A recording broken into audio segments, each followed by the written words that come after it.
We mentioned partners a little bit earlier, and do you have any tips for just a partner or spouse that's there to be able to, along with what we're talking about, these labor and delivery positions, what role can they play to help support their loved one during birth and Yeah. or Yeah. So I labor think and a delivery? lot of it is going to be support during pregnancy. So that's really it's nutrition. I think there's a really great underestimation of how much nutrition plays a role in how significant lacerations or tears are. Oh, that's Um, interesting. Talk adequate about that a little bit.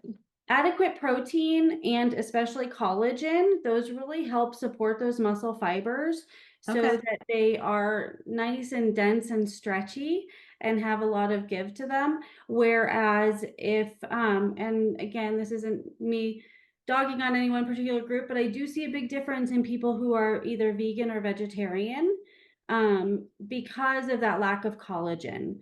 And that's not true for everybody, but people who are not as deliberate about getting those nutrients in and those amino acids in, you just see a perineum that is and muscle tissue that is more likely to tear. And it's Okay. actually harder to repair as well.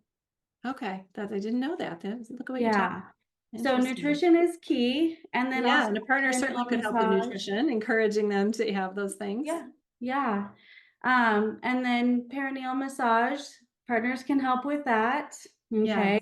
In Yeah. fact, they, and then also going to classes. If you have the opportunity to go above and beyond and do either, like your class or other birthing classes, many of them are taught by doulas.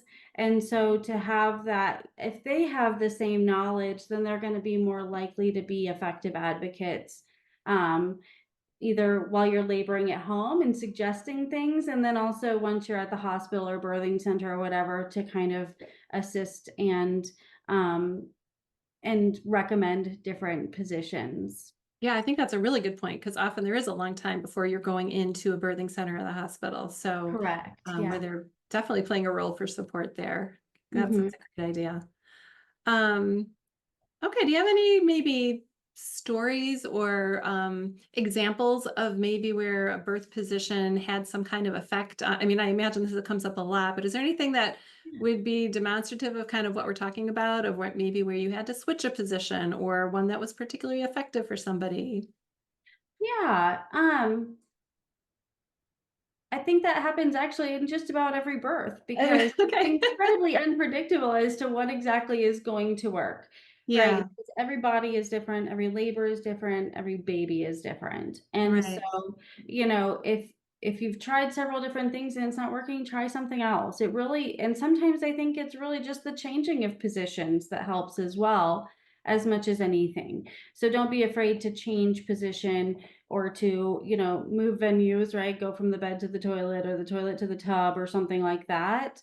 Where, and again, a lot of women, if you're in a place that is able to do water birth, they're very focused on wanting to do water birth, but sometimes getting out of the tub is what you need to do to have that gravity piece or feel a little bit more grounded in that process. So, and the other thing is sometimes you need an epidural. So don't be, epidurals have their time and place and they can be really effective for letting that pelvic floor relax if that's something that you're struggling with.